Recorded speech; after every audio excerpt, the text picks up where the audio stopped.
आपली agriculture engineering या विषयाची जी काय म्हणजे लेक्चर सिरीज चालू आहे. आतापर्यंत आपण प्लांट प्रोटेक्शन इक्विपमेंट पर्यंत आलो. ठीक आहे, आता आपण बघणार आहोत हार्वेस्टिंग इम्प्लिमेंट. ठीक आहे, क्रॉप आला, आता मॅच्युअर झालं आणि आता आपल्याला हार्वेस्ट करायचं आहे. मग हार्वेस्ट करताना सुद्धा आपण मशिनरीचा उपयोग करतो किंवा इंजिनिअरिंग टूल्सचा उपयोग करतो. तर ते कोणते कोणते ते आपल्याला बघायचं आहे. तर बघा, पहिले म्हणजे आपण बघूया हार्वेस्टिंग म्हणजे काय. हार्वेस्टिंग काय करते बरं, हार्वेस्टिंगची डेफिनेशन. आता डेफिनेशन याच्यासाठी घेतोय की त्याच्यावर मग तुम्हाला ते इम्प्लिमेंट्स कोणते कोणते कसे कसे वापरले जातात ते लक्षात येईल. बघा, हार्वेस्टिंगची डेफिनेशन काय, the operation of cutting, picking, plucking, digging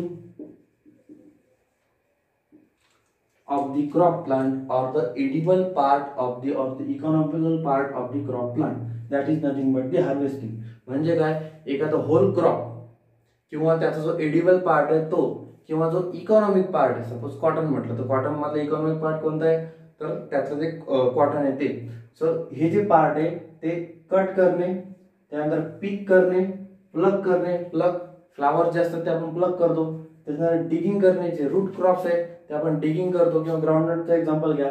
तर हे जे काही सर्व ऑपरेशन आहे त्याला आपण काय म्हणतो, हार्वेस्टिंग. ओके, आता हे हार्वेस्टिंग करताना वेगवेगळे इंजिनिअरिंग टूल्स आपण वापरत आहोत. ठीक आहे, वेगवेगळे इंजिनिअरिंग टूल्स वापरत आहोत. परीक्षेच्या अनुषंगाने जे विचारला जातं ते आपण आज कव्हर करणार आहोत. बघा, पहिला जो टूल आहे, ठीक आहे, पहिला जो हार्वेस्टिंग टूल आहे तो कोणता आहे, तर मॉवर. काय, MOWER, मॉवर. काय मॉवर, डेफिनेशन काय सांगते मॉवरची, a machine used to cut the harvest crop. काय, a machine used to cut the harvest crop and leave them in a swath. काय, a machine used to cut the harvest crop, harvest crop and leave them in a swathe. बर, आता harvest crop म्हणजे काय, तर थोडक्यात grass जे असते grass, तर ग्रास कट करण्यासाठी जे काय मशीन असते, ठीक आहे, त्याला आपण म्हणतो मॉवर. पुढचं काय डेफिनेशन काय सांगते, लिव्ह देम इन अ स्वॅथ. आता स्वॅथ काय म्हणणार आहे, तर स्वॅथची डेफिनेशन काय, ही इंजिनिअरिंग किंवा टेक्निकल टर्म आहे स्वॅथ. इथे आपण आता लक्षात घ्या स्वॅथ म्हणजे काय. तर swath, material left by harvesting in the field. Material as left by harvesting in a field. म्हणजे काय, हार्वेस्ट केलं आणि फील्ड मध्ये टाकलं. So that material is called as swath. Definition काय सांगते, a machine used to cut the harvest crop and leave them in a swath. Grass cut केला आणि म्हणजे कट केला म्हणजे काय, तर हार्वेस्ट केला आणि त्याच्या गंजी अशा फील्ड मध्ये ठेवून दिला. So that is swath. Okay, so समजला फरक स्वॅथ आणि याच्यामधला, मॉवर मधला. ओके, हे झालं पहिलं इम्प्लिमेंट कोणतं, मॉवर. ठीक आहे, डेफिनेशन लिहून घ्या, महत्वाचे. पहिलं harvesting tool that is mower. ठीक आहे, त्याच्यानंतर रिपर. काय, रिपर काय, reaper, a machine used to cut the grain crop. काय, a machine used to cut the grain crop is called as reaper. काय डेफिनेशन करते रिपरची, a machine used to cut grain crop.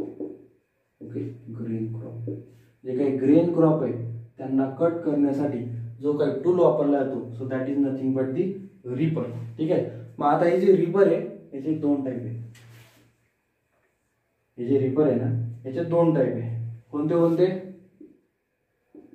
Vertical conveyor reaper,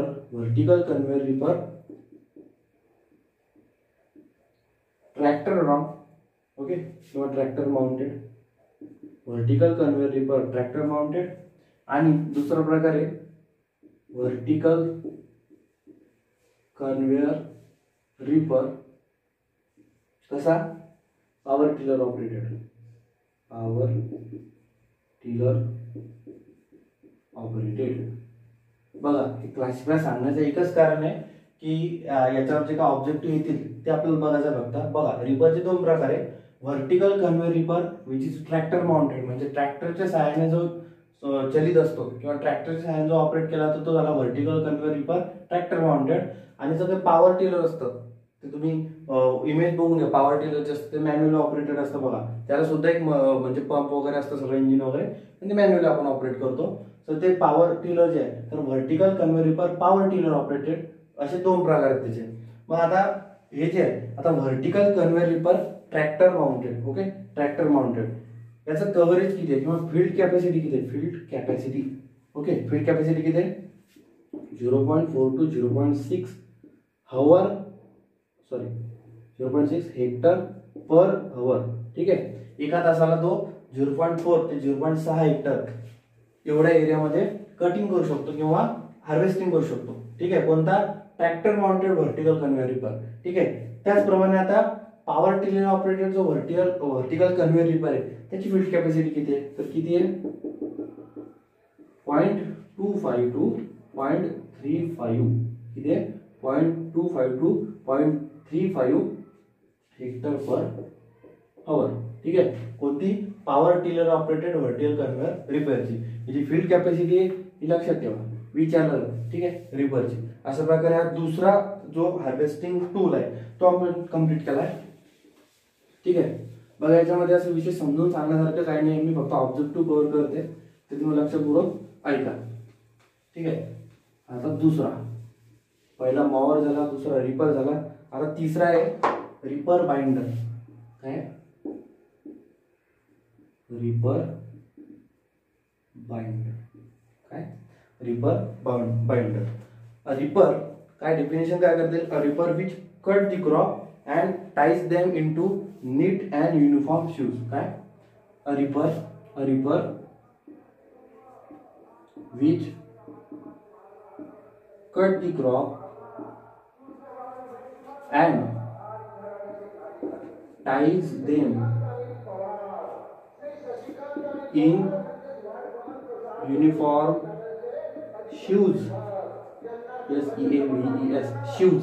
म्हणजे काय, आता reaper binder.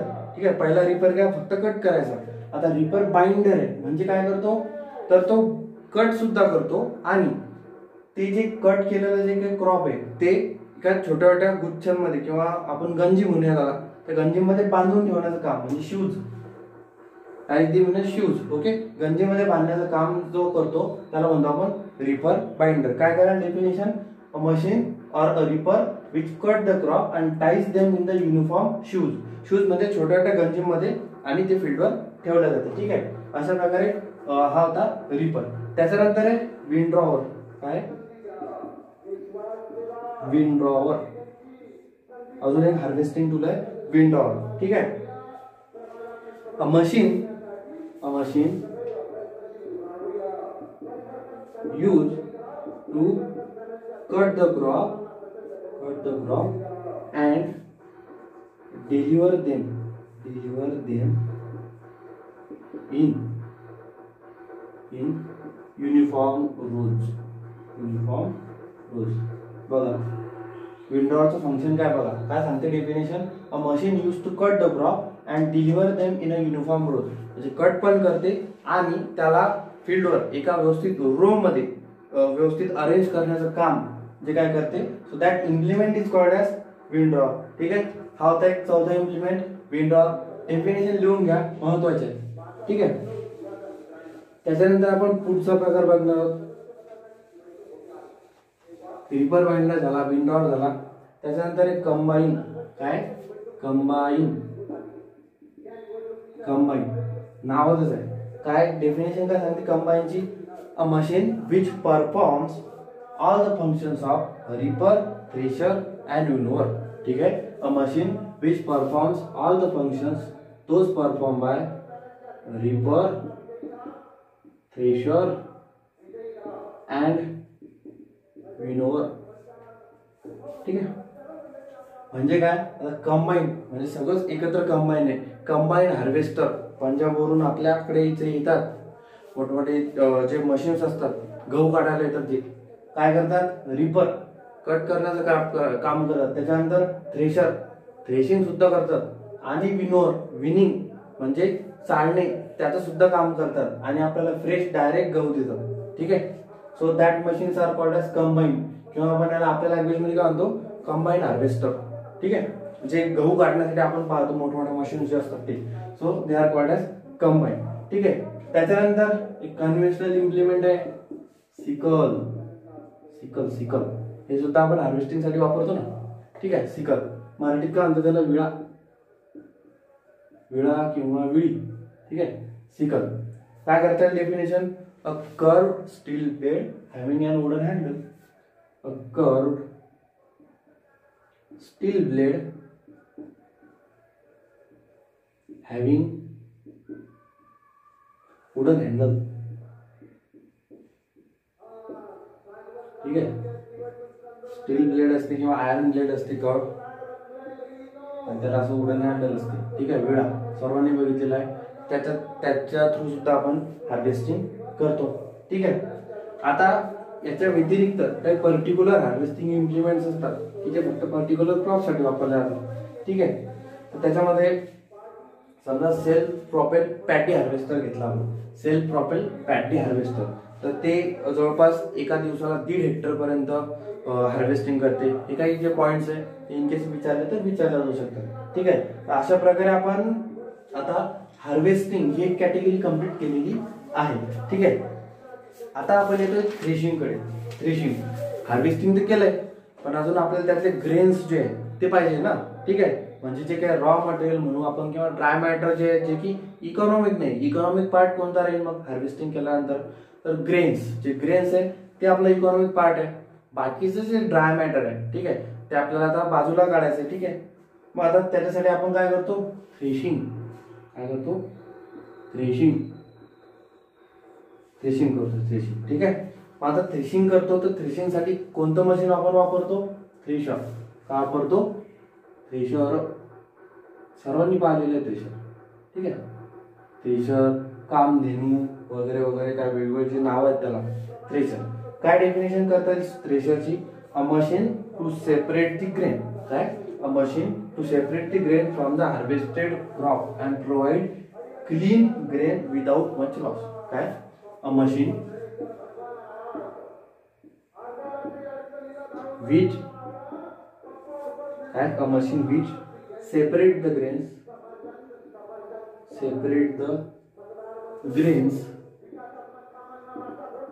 from harvested crop, okay, and give clean grains. ठीक आहे. असंच करते ना थ्रेशर. ठीक आहे. जेव्हा हार्वेस्टेड पॉट असते त्याच्यामधून जे काही दाणे ग्रेन्स आहे ते सेपरेट काढून ते आपल्याला देते. ओके. हे थ्रेशर. ग्रामपंचायतची निवडणूक चालू आहे, त्याचा प्रचाराची रणधुमाळी थोडं कन्सिडर करा. सर्व काही कार्यकर्ते वगैरे पेटून उठलेले आहेत. आपलंच पॅनल निवडून आलं पाहिजे. त्याच्यामुळे जर बाहेरचा आवाज जो येते तो येत आहे. ठीक आहे. असो, इनक्रेडिबल इंडिया, अतुलनीय भारत. भारतामध्ये सर्व काय होते. आपण आपल्या लेक्चरकडे फोकस करूया. ठीक आहे. ओके. थ्रेशर बघितला आपण. आता बघा इथे ऑब्जेक्टिव्ह कसं तयार होतो, तर इंडियन ब्युरो ऑफ स्टँडर्ड्स. ठीक आहे. Indian Bureau of standards, Indian Bureau of standards यांनी आहे ना काही स्टँडर्ड सेट केलेले आहे किंवा काही मानकं सांगितलेले आहे. काय, तर बघा की ब्युरो ऑफ इंडियन स्टँडर्ड्सने सांगितलेलं आहे की जो काही आपण थ्रेशिंग करतो ना, तर थ्रेशिंग केल्यानंतर जे काही आपल्याला इकॉनॉमिक पार्ट मिळतो ग्रेन, तर ते 5% आतमध्येच त्याचा लॉस पाहिजे. म्हणजे हार्वेस्टिंग केलं, हार्वेस्टिंग केल्यानंतर ते जे ग्रेन्स आहे ते जास्तीत जास्त 5% लॉस झाले पाहिजे. म्हणजे बघा आपण थ्रेशर मध्ये थ्रेशिंग करतो तर एका साईडला जो काय भुसा असतो तो बाहेर पडतो, एकदम हवेसारखा एक फ्लो असतो आणि सगळीकडे तिकडे कुटार जे काय असतं ते एका साईडला पडते.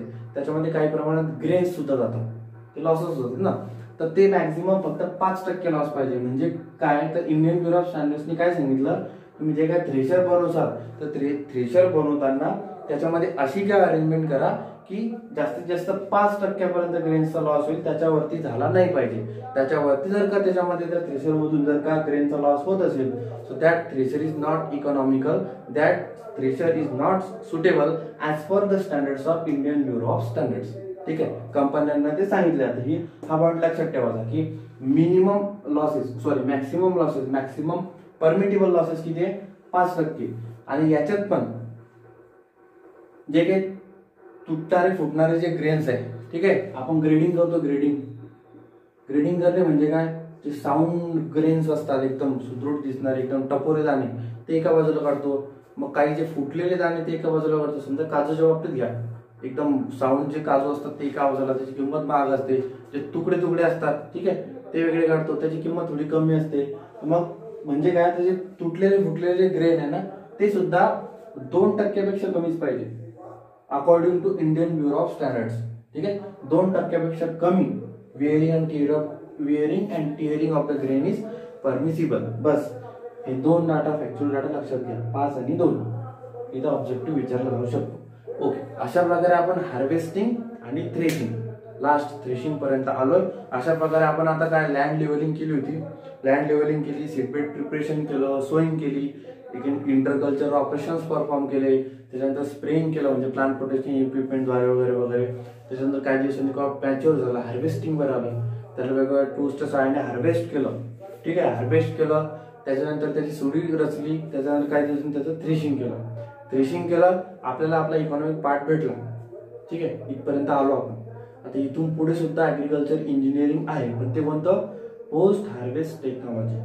म्हणजे त्याच्यात काय, आपल्याला आता जे काय इकॉनॉमिक पार्ट आहे तो आपल्याला स्टोअर पण करावा लागेल ना, की तुम्ही शेतातून जो काय माल काढला लगेच बाजारात घेऊन जाता, भाव वाढला पाहिजे, भाव कमी जास्त कुठे काय हे विचार करतो, तोपर्यंत आपण स्टोअर करतो तुम्हाला. ठीक आहे, मग ती जी इंजिनिअरिंग टूल्स आहे, स्टोरेज स्ट्रक्चर्स जे आहे ते, आणि त्याच्यानंतर काही ठिकाणी ड्रायर जे दाल वगैरे असतात त्या बनवण्यासाठी जे काय ड्रायर्स असतात, ठीक आहे, ऑप्टिमम टेम्परेचर मेंटेन करण्यासाठी, म्हणजे ह्युमिडिटी त्यातली कमी करण्यासाठी, मॉइश्चर पर्सेंट वगैरे. तर हे जे पोस्ट हार्वेस्ट इंजिनिअरिंग टूल्स आहे ते आपण नेक्स्ट लेक्चरमध्ये बघणार आहोत. पण केव्हा ते मी तुम्हाला सांगेल. थ्रेशिंग पर्यंत आपण हा पार्ट कम्प्लीट केलेला आहे. Okay, thank you.